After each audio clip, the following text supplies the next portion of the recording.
Hey guys, this is Coach Partha or Partha Varanashi. Going live with the Kale Town Center with their nurture program. It's actually a brilliant thing what they're doing. Quickly about myself, I'm born on an agriculture family. My parents, my grandparents, my parents, they're all into agriculture. My parents studied agriculture science. They did their PhD in micro and macrobiology, the soil micro and macrobiology. They've been presenting papers on organic farming all around the world. I studied agriculture biotechnology, agriculture molecular biology, but while I was studying, my passion was sports. I was into swimming. I was a part-time coach when I was studying in Adelaide, South Australia. I was working with the swim group called State Swim. And when I came back, I was working with my parents in agriculture science. At the same time, I started running a swimming academy. I started off small in a small town called Puttur, and now I work in Bangalore as well. In 2019, I represented Team India at the World Championship as a coach. I trained many international swimmers and many Olympic hopefuls, and also train swim teachers in the modern way of teaching swimming. Now, unfortunately, lockdown has happened because of the corona pandemic. Feel for you all guys. At the same time, I have been fortunate to live in a 50-acre organic farm. It's a heritage organic farm which has been here over several generations. So yeah, with this shown by Kale Town Center, I'm happy to take you around on a journey where you can see how an organic farm looks like, what are the things we do here, how it's different from cities, and how exciting an organic farm could be, or the farmer's life could be. I guess a lot of the times people who are born and brought up in cities, they don't have much idea about living in a farm. I'm sure everyone fantasizes about it, but I think this is a good opportunity for all of you to see what goes in an organic farm. So I'll try to keep it as interesting as possible, and hope you guys stick on. Right? So quickly about this farm and about what is organic farming. Okay, now farming has been happening since a long time, like ever since humans started settling down, the civilization started over 5,000-6,000 years ago. The farming's been a practice in the human civilization, but in the recent years, especially post World War, we started using chemicals in farming. Okay, so a lot of chemical fertilizers started going in farmlands to basically make the plants grow fast and produce more yield. Okay? Now, a plant which is a lot capable than us because it can photosynthesize, right? A plant needs sunlight, water, and carbon dioxide as the main ingredient to grow, and it also needs macronutrients such as nitrogen, potash, and phosphorus. And a bit of micronutrients in a very small quantity. It needs calcium, zinc, and many iron, boron, and all these things. But majorly it needs nitrogen, potash, and phosphorus, and this makes up only for 5% of what the plant needs. So most of it comes from the sunlight, the photons. All of you have heard of photosynthesis. It needs carbon dioxide, which is in the air. It also needs water, okay, which is in the ground. Other than that, it needs NPK, nitrogen, potash, and phosphorus. Now, what happened during World War? They started making a lot of bombs for the World War, right? But when the World War subsided and people understood that war is not a great thing for civilization, it is just suffering and it doesn't really give much, the war stopped. So all these companies which was manufacturing bombs with basically what they were doing is they were producing nitrates. Nitrates are the ingredient which goes for bombs. But then they realized this can be sold to agriculture purposes, as nitrogen is one of the basic ingredient for the plants to grow. So they started pushing fertilizers in agriculture. So instead of producing bombs, they started producing nitrogen. So this market started, growing. A lot of factories started coming up, and look, if we do everything in a controlled way, things could have been all right. But now these chemicals have been pushed so much into the ground that we are spoiling our soil, we are poisoning our soil, and it is now time people look into organic farming. Okay, so I'll quickly tell you what an organic farm is. So before all these chemical fertilizers started coming into the fields, agriculture fields, it was just natural farming, which was happening in our world, okay, for centuries and centuries, for millennia, right? So natural farming involves in basically composting and basically getting these NPK, nitrogen, phosphorus, and potash in naturally occurring things and putting it in the soil, right? But as the population started growing, okay, so we are in 7 billion right now, the world population, and it's heading into 10 billion very soon. The quantity that needs to be produced is more, right? So to do this, either we have two options now. One is to go towards chemical farming, which is high yielding for a period of time, and later it's going to spoil our soil, and then the crop yield is going to decline, and eventually you'll have to move out of that place and go find another farm to get better cultivation going. Okay, or there is organic farming. Okay, so I'm going to talk to you about organic farming. It is super interesting. It is super modern, and it takes its time, but once it starts producing, it can surpass any chemical farm, and the yield will be more. What you need to spend on your farm is a lot less as well. Okay, so this is how an organic farm goes. Now, I told you about this 5% what the plant needs comes from NPK and then some micronutrients, right? So there are naturally occurring materials which have this nitrogen, potassium, phosphorus. Okay, I'm going to show you. We have a small industry where we produce these, not produce, we bring these stuff from around and mix it up to have a good mixture of NPK. Okay, so we bring nitrogen, phosphorus, and potash from naturally occurring materials. Okay, so nitrogen could come from animal poop, right? So it could be chicken or goat manure that has nitrogen in it, and then potash can come from the wood ash, right? So there's a lot of burning happening, and then the leftover ash has potash. And then phosphorus could be from neem cake or castor cake, or then there are these microorganisms which is living around us, which solubilizes these things. Okay, so there are nitrogen fixers. Okay, there is a type of bacteria, there is a type of fungus.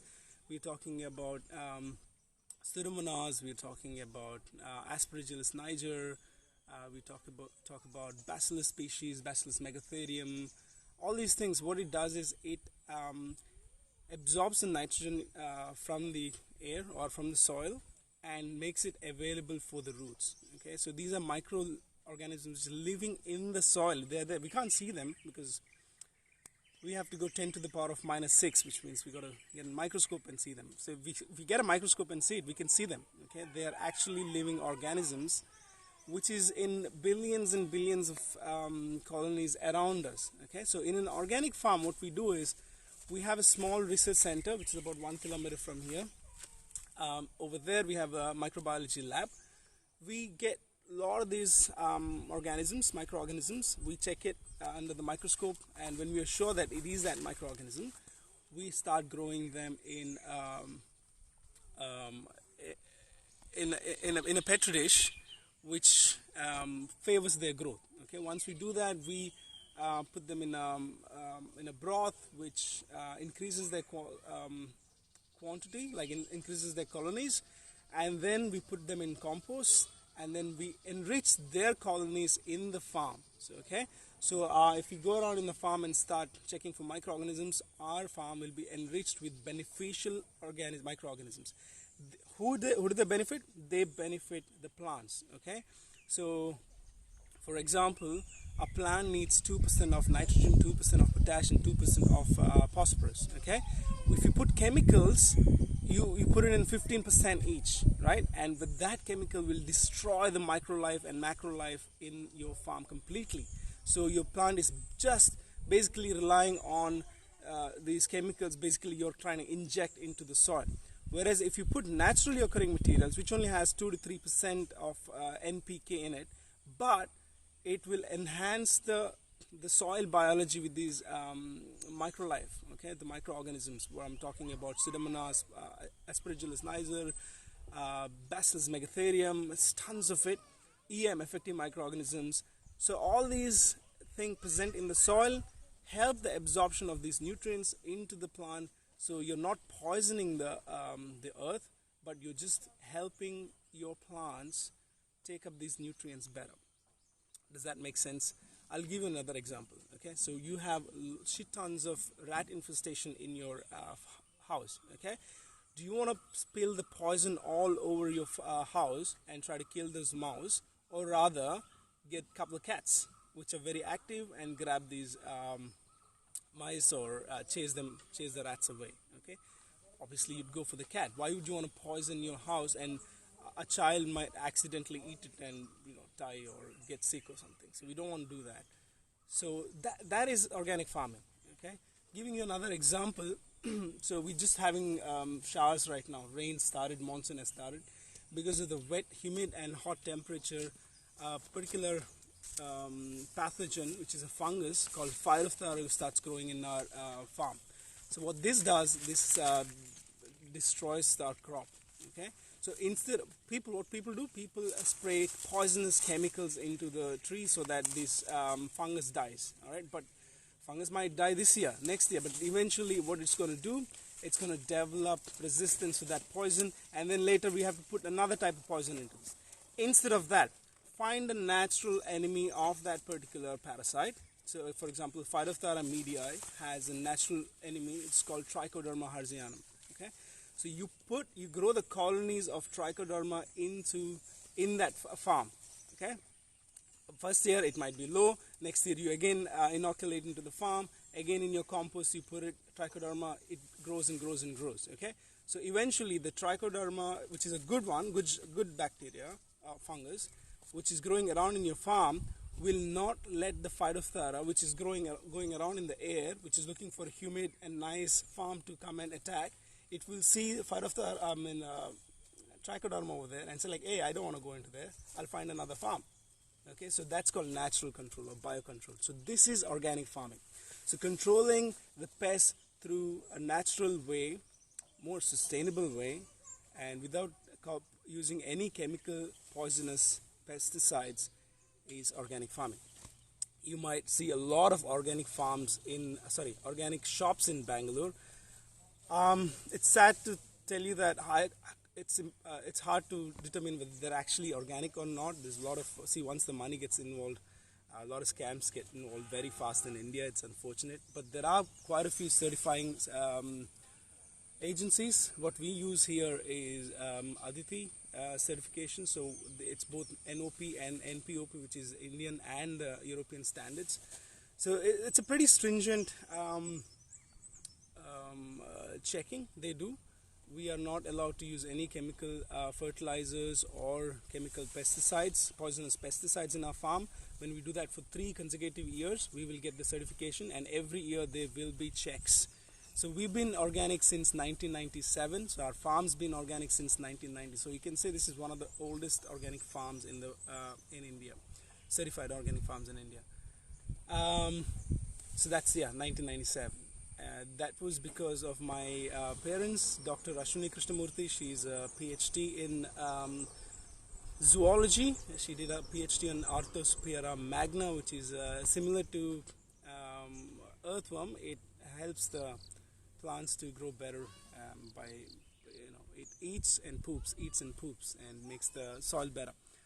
And also my dad, Dr. Varanashi Krishnamurthy, he did his PhD in tropical mushrooms, but then in microbiology he was an expert in biofertilizers. Okay, so I take you for a round more. So I spoke to you about organic farming, what organic farming is all about. I'm going to talk to you about sustainable living. Okay, so basically sustainable living is depending on outside world less, but the word itself, to sustain. All right. Instead of me sitting and talking to you, what I can do is I can show you what we are doing over here at the farm. I'm going to flip the camera. One of the main things we need to sustain is food, right? So ever since the lockdown started, my mother thought, okay, I'm going to grow a vegetable patch, right? So we have a different vegetable patch where we grow vegetables in a large quantity. But this is just in front of our house. So this is our house, guys. It's built in 75 years ago. It's a local style. I think we are in the border of Karnataka and Kerala.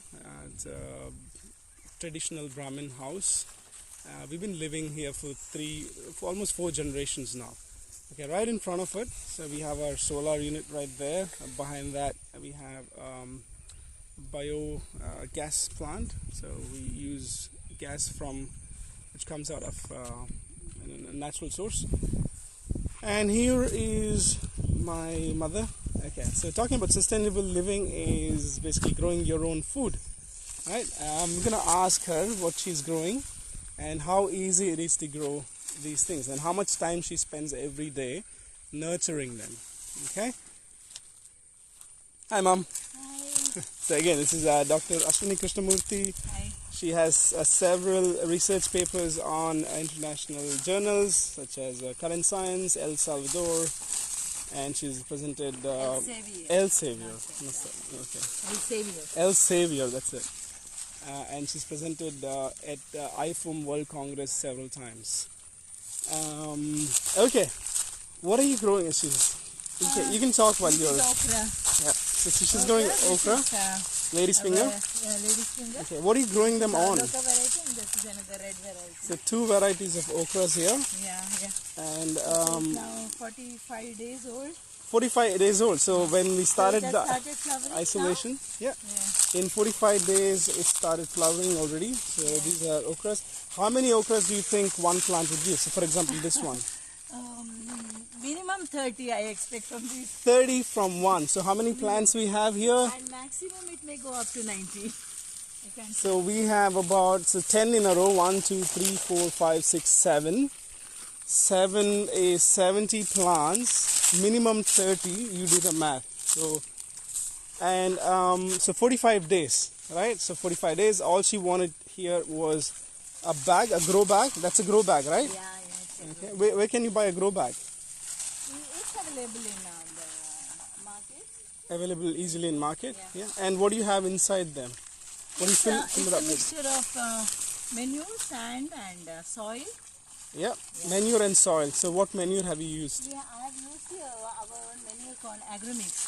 Okay, guys. So these guys are into agriculture over 4 decades now, and they've developed their own manures. It's a mixture of few things which has good NPK in it. They also sell it. You can check out www.varanashi.com if you want to buy some of them. A brilliant mix of organic manure.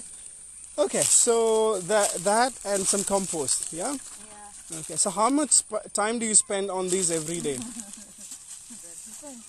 So this is a fun for me. This is my relaxation period. Okay. Relaxation time. Okay, how much time do you spend on these? Maybe some 2-3 hours in the evening time or in the morning time. You spend 3 hours on this? What do you have to do? 1 or 2 hours. So today I just added some ash. Then over that I put some, this is the neem seed powder I added. Okay. Just to control the pest, and also it's a good nitrogen supplier. Neem cake paste. It's neem powder. Neem powder. Neem seed powder. Neem seed powder, okay. All right. So that's biocontrol, natural control. It's a biocontrol as well as a good nitrogen supplier. Okay. So Neem seed nitrogen is powder. required. Yeah. Okay. So how long before you harvest them? So it's 45 days now. Now it's 45 days, and in another 15 days it will be ready for harvest. Okay, 15 days. Yeah, okay. So 50 From days, 2 months onwards it starts. 60 days. Yeah, some 60 days. Yes. 2 months, guys. In 2 months, he's going to have 13 to 100. 300 minimum. Harvesting. You show the amaranthus there? That is amaranthus. Oh, guys, this is And guys, we have already taken one crop. And it is great for salad, great for sambar. This is Amaranthus. So what she does is while this grows, so this takes 60 days to grow, this takes a lot less. So she's already harvested one round of this. So that's multi-cropping, right? So she's already done some multi-cropping over here. And over here she has meter beans. We call it Alasande, which is high in protein. There's some 16% protein in per 100 gram in this. Okay, so over there she has, what is that? What do you have here? That is pumpkin. We have pumpkin here. Very nutritious. There, go there. Okay. So I'm going to show you some pumpkins as well. Oh, there you go. There they are. So in this area, I would say, yeah, it is. We do have a substantial size backyard. Yeah. And growing quite a few veggies over here. So that's pumpkin for you. Okay, so that was vegetable. Have you shown long beans? Yeah, meter beans or long beans, yeah. It's called long beans.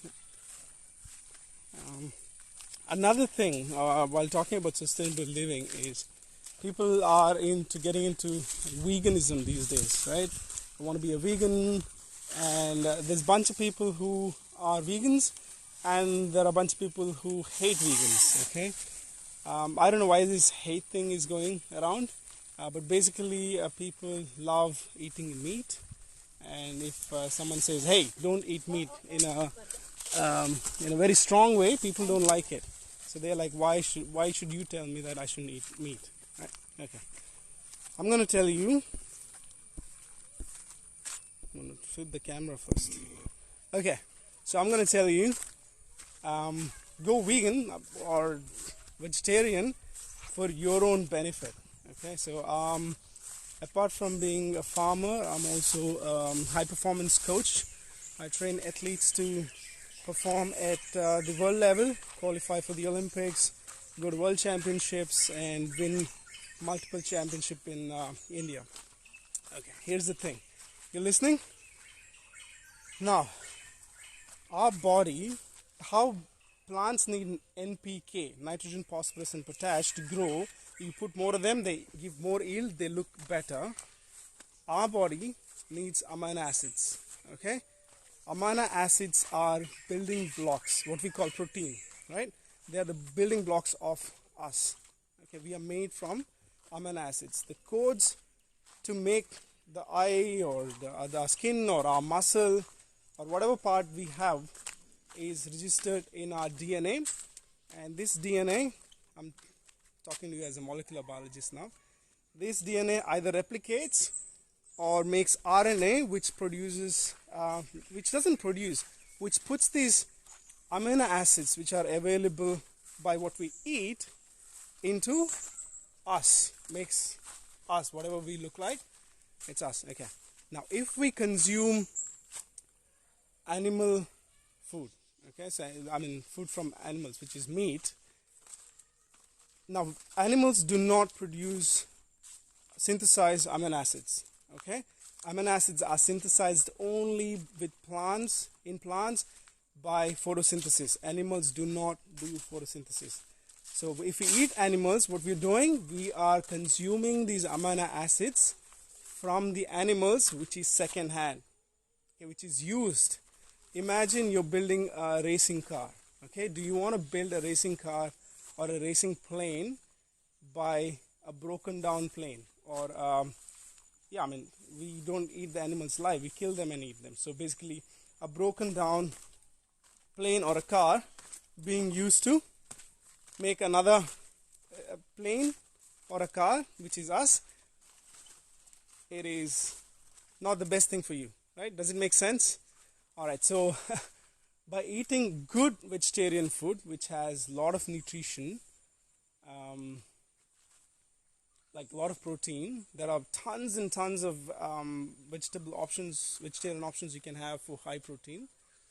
You can have a better body, you can live longer, your immune system is better, you are quicker, possibly stronger, and more than anything, it is better for our planet. Okay, so that is the first thing. More than anything, it is better for our planet, because imagine how much the animal has to consume before it is killed and fed to you. Okay, I'm sorry guys, like those who love meat, I mean I used to eat meat a lot, loved it, but we are running out of options now. Okay, the global warming is crazy, the climate change is happening right in front of us. I've seen a lot of people saying it is not happening, it is just a myth, but it's right in front of us. It rained way too much in 2018. In 2019 it rained even more, and this year we're going to face 17 cyclones apparently. 4 is already on our way. I mean, we finished 4, another some 13 to go. Okay, and there's so many other things are happening. So climate change is evident and it's inevitable. We can delay it by reducing our consumption, by living sustainably.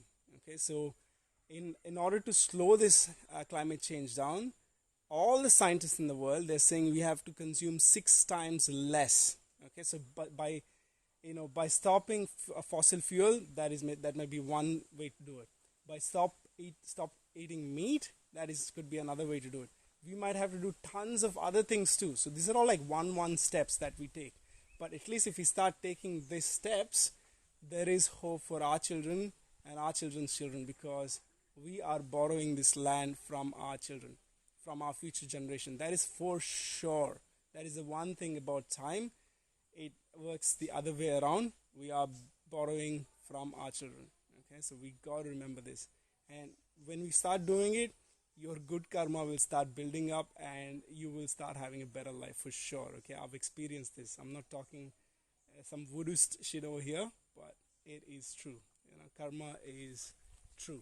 Okay, anyway, so that is about sustainable living. Basically, you want to live with less or have stuff more locally, start producing your own food, or have a small community where you start growing food. I mean, you can say you're in a farm. What the hell are you saying? What about the people who live in an apartment? Okay, you have an apartment, and a lot of the times these apartments, most of the time it could be small.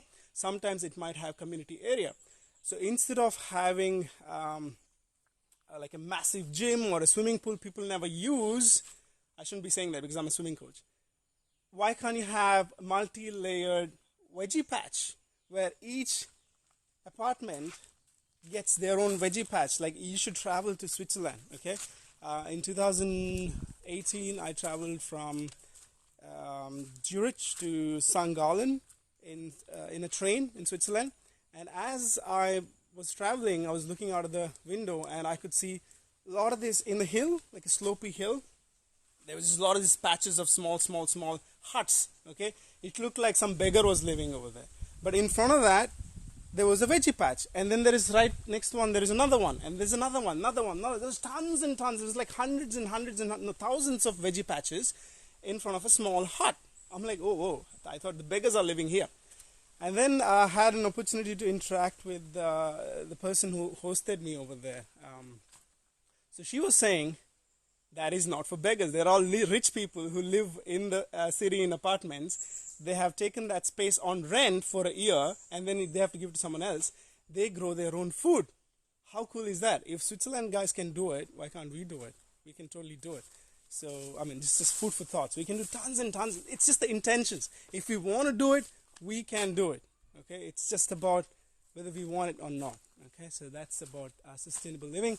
I'm in the farm right now, and I'm going to introduce you to some species of tropical farm crops. Okay, all right. So we are a multi-crop farm, which is very important. Monoculture is absolutely crap. Unfortunately, everybody is doing monoculture these days. Monoculture means growing only one or two species for a massive yield, whereas ours is multi-crop. We have on the top layer we have areca nut. Not a big fan. It is a habitual food, which is not. I mean, it's not even considered as food, but it is traditional over here, so we have it. Okay, so we have areca nut on the top layer.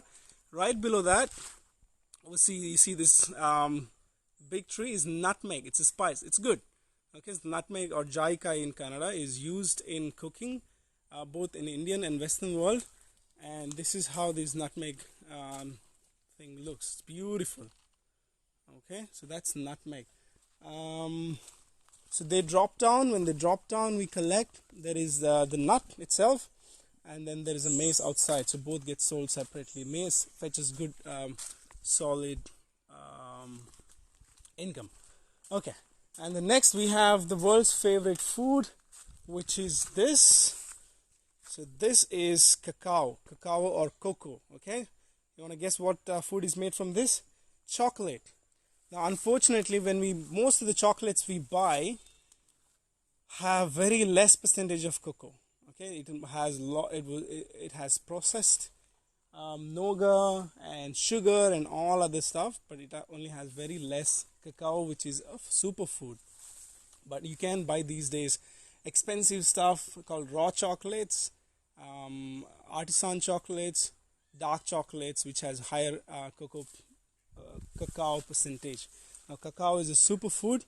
It has potassium, it has magnesium, it has antioxidants in a very high quantity, so it is anti-aging as well. Okay, so cacao is really good, but you need to check for dark chocolates. Make sure there is no sugar in it. Sugar is absolutely crap for you. Yeah, so that's cacao. And then we have banana here. Okay, so you already see areca nut, nutmeg, cacao, and this is banana. Banana is a superfood as well. Very cheap. Unfortunately, the farmer gets almost nothing for banana. It is sold right now at 15 rupees a kilo, which is absolutely shit. Did you know that one banana plant gives only one banana and then dies off? Okay, so this whole tree in its lifetime will only give one. Banana doesn't come as single banana. It has we call it gone. I don't know what it's called in English. Basically a bunch. So it may have up to 100 bananas in it. But that is the only thing. It doesn't give two of them, only one. Okay, so that's banana. And then we have growing on the side, we have colocasia. This we use. We don't sell it, but it's a great food. We can make chutney out of it. We can make something called kottike, which is like a steamed item, which is pretty awesome. So yeah, this is colocasia. Then what else we have? Let me talk about some other thing about farming. I still need to cover a lot. I don't know how I'm going with time. Alright, the most important thing in the farm is drainage or the water system. Okay, so I'm crossing through a bridge, and there should be a little bit of flowing water here, and 1, 2, 3, 4 steps, and then another bridge. Okay, it's another drainage system. So if I keep going, I will find these drainage systems all around. Why do we have this? Very simple thing. I'll explain. The mantra for water harvesting is, listen to this: make the running water crawl, crawling water stop, stopped water to seep into underground. Once the water gets underground, it has to move very slowly. Okay, so if it's moving slowly, it will reach the ocean very slowly, which means there is more for the land. However, if we don't do this, if the water runs through in one straight channel straight to ocean, we may have 700 millimeters or centimeters of rainfall a year, but not anything left during the summer. Okay, that's why we have droughts, because we are putting concrete everywhere. We are not allowing the water to seep in. So we haven't put any concrete here, right?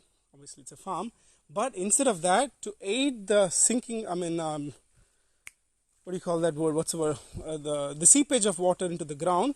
We've made the water go in a lot of different channels. Okay, so we made sure water goes through a higher surface area of our farm, which means it gets absorbed in our farmland. So even in summer, if you dig 10-foot hole here, you'll find water. Okay, so water used to be a problem for us, but not anymore. My father has been doing water harvesting since 30 years. Every year water is more, and we can do more with that. Okay, what is this? This is jackfruit, guys. Now this is going to be the future, because people, I mean, a lot of it getting wasted in our farm, which is a shame. But they've realized that the seed of jackfruit, it's kind of rotten here, this is a superfood. Okay, you know why? Because it has all the nutrient, but it doesn't have gluten. How many of you have heard of gluten-free? People who are talking about, hey, I'm gluten-free, I can't have wheat. It has gluten in it. It messes up my gut. So apparently this is a jackfruit. It's one of the biggest fruits in the world. It gets 5 times bigger than this, some of them. And it also has gluten-free. The seed, you can eat the flesh inside it, and then you can eat the seed as well. And it's getting a big market in US. Now, there is another story about this jackfruit. Unfortunately, these things never are taught in our school or in our history. In 1944, 42, 43, 44, where the Second World War is happening, Germany is pushing with its blitzkrieg. It's attacked Europe, and it's heading towards UK, right? So India was still under the British rule back then, and they were facing this war, okay? And this idiot Churchill, who's now considered as a hero, did something which killed tons and tons of people in India. What he did, he started hoarding food. Back in the days, we were under the control of the English. If we in this same farm, we used to grow 10 tons of rice, out of which 9 tons was given to the English, which was taken over there. But during that time, during the World War II, they took all our food. 10 tons of rice was grown. All the 10 tons were sent to the English, to the UK, because the Churchill thought the war is going to continue, and they need to stock up this food for soldiers. Okay, our people were left with no food. Artificial famine was created in West Bengal. 2 million people died because of this guy. 2 million people. All right, nobody talks about it. All right, in here though, we got lucky with this fruit. Right, people didn't die because they had jackfruit. So that's how jackfruit is considered holy over here. So every year we take the jackfruit and give it to the gods and say thank you for being here. And my father has collected some 70 species of jackfruit, and he's growing it over there. Okay, all right. It's a quick difference. This is the border of our farm. This is an organic farm here, and on the other side is a chemical farm. Okay, so there's a slight difference in here. Not a slight, it's actually a huge difference. You see green over there, right? And you see dark soil over here. So basically dark soil means it has more organic material. Organic means anything which is based on carbon, life form based on carbon. It could be leaves, it could be small herbs and shrubs, basically, which has more nutrients in them, naturally occurring nutrients. Okay, so what we have done, wherever the sunlight is hitting, we will be planting more trees. Now that the farm is more enriched, it can handle more plants. Okay, so we are trying to do a bit of a thick foresting here. Okay, the reason why I use the word forest is because how am I going with the time? Okay, because there is multiple species, and we have tons of fauna as well. We have wild boars here, we have porcupines, monkeys are there, we have monitor lizards. They're beautiful, they're cousins of Komodo dragons. They grow huge, but they're super shy. There are turtles in the farm, pythons, different types of snakes, tons and tons of birds, because we have a lot of fruit trees around. So yeah, that's this farm. So I am running out of time, but I'm gonna head towards our foresty area, and then meanwhile we can start the question answer. So I'm going to talk about the rainwater harvesting. No, wait, I have another topic. How can we become superheroes? Okay, all right, it's time for all of us to be superheroes. What do superheroes do? They save, right? I don't know how many of you have heard of this cartoon which was going around when we were a kid. Oh guys, this is a beautiful fruit, a flower called ginger lily. Look at this, pretty crazy. A superhero called Captain Planet. Have you heard of him? Captain Planet. So there's these 5 rings: earth, fire, water, wind, and then heart. They combine, and then super guy comes and he stops the pollution and all the bad people who are polluting the world. So I think we all have to be superheroes now. If our children and children have to see the planet, forget them. I think about us. I think 50 years from now, the world's going to be far different place. It's going to be difficult to survive here. So for our own sake, we all better become superheroes, you know. So what do we do? What do we do when we become superheroes? And how do we save the planet? Sustainable living, minimalism, rainwater harvesting. And you know, you can just do it by yourself, or you can keep talking about it. You know, you go out to a pub, hang out in a party. Let us talk about these things. I was fortunate to hang out with the people who started permaculture in Australia. Basically, not with them, but with their children. I used to hang out and party. Our parties were so crazy. It was one of the parties called tree planting party. Okay, so we would go to someone's farm, and in their hill, we would start planting trees in the morning in different shifts. We wouldn't do the whole day. We'll have like 2 to 3 hour shifts, and in the evening we'd have a barbecue, we'd have some drinks, and talk about climate change. Okay, that's how we become superheroes, right? Talk about climate change and see what you can do to fix it. Hey, should I jump through it? Oh, I'd say. Whoa. That was a nice jump. Yeah, so change the topic, what we talk about. There is, I mean, we can gossip about things, but we can also talk about creative stuff when we are heading out. And so that way you're contributing. You're getting this idea going through the community, right? Okay, so that's how we become superheroes. And then rainwater harvesting. So I spoke about channelizing the water, not putting concrete everywhere, making sure there is a sump which absorbs the water into the ground. Minimalistic use of water, being careful when we use water because it's a commodity and we're running out of it. Yeah, so rainwater harvesting is quite important, or water conservation, right?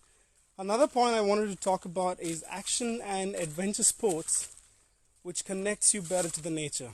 Okay, for some reason I've been interested in all this crazy stuff: surfing, skateboarding, rock climbing. There are tons and tons of stuff out there. I mean, swimming, sea swimming, open water swimming, all this. So what I've observed when I do these adventurous activities, I go to different events. Actually, we host our own event. It's called the Jataka Flow Fest, where we call all the artists from around India and the world who are incredible in what they do. And all these guys, what I've noticed is they connect with nature more than the common person, right? So when you connect with nature, when you live with nature, you become strong, okay? And not just physically, but mentally as well. So there are these sports that you should try. If you're living in Bangalore, there's a rock climbing scene happening. There's tons of places where you can go out and start learning. I mean, you can start off in a gym. There's this gym, multiple gyms. Let's Play Climbing, and there's this Equilibrium. Kantirava has one. At the same time, you can go out. There are outdoor climbing quite a bit. You can do that. surfing. Go to the either East Coast, go along, and then Mahabalipuram, tons of places there. Or come to the West Coast. I went surfing this morning. We have a surf club called Mangalore Surfing Association, Mangalore Surf Club. Learn how to swim. Water is nature. In fact, water makes up most of us, 80% of us, and 70% of our planet. Get into swimming. And then there is slacklining and a bunch of other sports which kind of connects you to the nature. Right? I think that's quite important. Yeah. So I don't have enough time to show you the entire farm. Now we've come from the farm side to the forest side. Okay. So on my right there is diving pond where we train swimmers, and also we had the event, the Psycho Block, the climbing event. And this side we have the dome, we have our tree house. I'll show you the tree house maybe.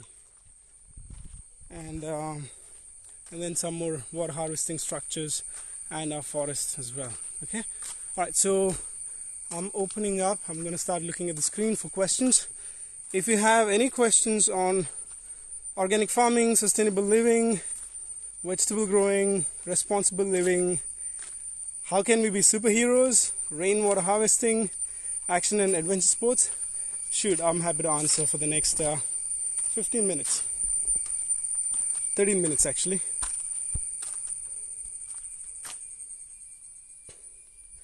Also, please check us out. If you want to check me out, it's Coach Partha on Instagram. I'm going to type it down. Coach Partha. And if you want to check out the farm, it's Varanashi Organic Farms on Instagram. Also, we have www.varanashi.com.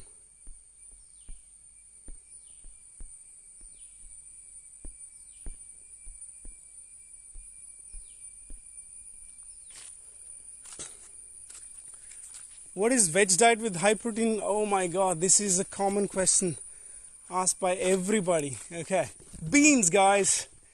Beans have 20% plus protein. I was just checking the other day. Kidney beans, 24 grams for 100 grams. Your chicken has 27. This has 24. This 24 is first hand.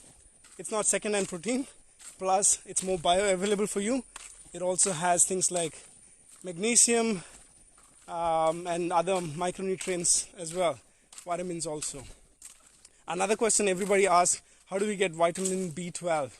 Guys, apparently we can get vitamin B12 with the microorganisms that are present in the soil. So the problem is we wash all our vegetables, all our things. We chemically grow it, that's why we need to wash them. But if you grow it organically, if you buy organic stuff, you don't have to wash them too much. There are microorganisms, beneficial microorganisms in our gut which produces these B12. Any other questions? So protein, I'll give you. So my athletes who are rock solid, who swim 100 meters in 50 to 53 seconds, can eat. They eat a lot of dal.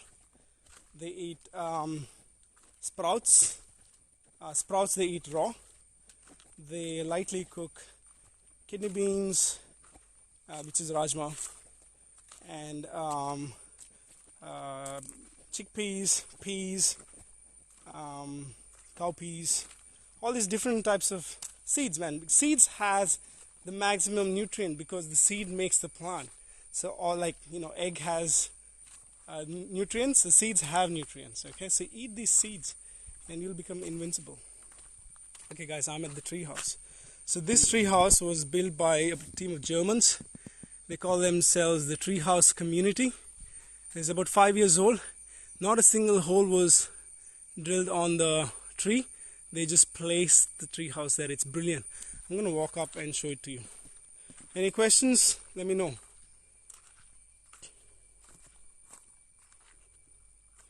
Okay, I gotta leave my footwear here. Okay, we haven't cleaned it for a while because we had the pre-monsoon wind coming through. So we had kept the treehouse open so that the wind passes through. And what's up? Okay, alright, so you can see it's been placed. There's no holes, placed, and over there, placed on top of the tree. Okay, no holes. Alright, so Abesia saman is this tree.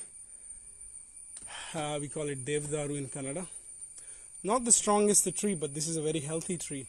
And Philip, the founder of Treehouse Community, thinks it has 50 years life. Hope so. Alright. Okay, this is a view. It's 55 feet. It's about 5 stories high. And looks into... So there's a pond which is dry right now. In a month it'll be beautiful, clean pond. There is the dorm. When we run the swim camps, school camps, or even corporate camps, up to 40 people can stay there and enjoy the farm. Okay, so here you can see the diversity. There is at least 100 to 200 species of plants around here, and then that side is the plantation. So the forest is on that side. Farm, forest. So on the promotion clip, I was talking about forest farm, forest concept. So 60% of this farm is forest. A lot of the farmers cut the forest and put trees so they get higher yield, but that is false economy. You might get higher yield initially for the first 10 years, but come on, you have the farm for your lifetime, not for 10 years, right? So when you grow it sustainably like this, see the pests are shared between the forest and the farm, so the farm survives.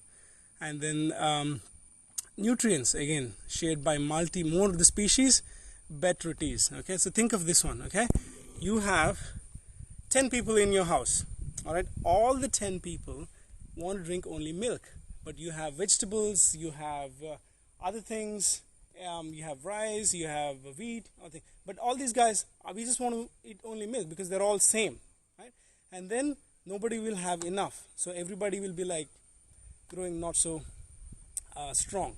But if you have all different people, 10 people, one guy likes milk, one girl likes sprouts, one girl likes other things, all different things, then they'll all grow strong because it's distributed.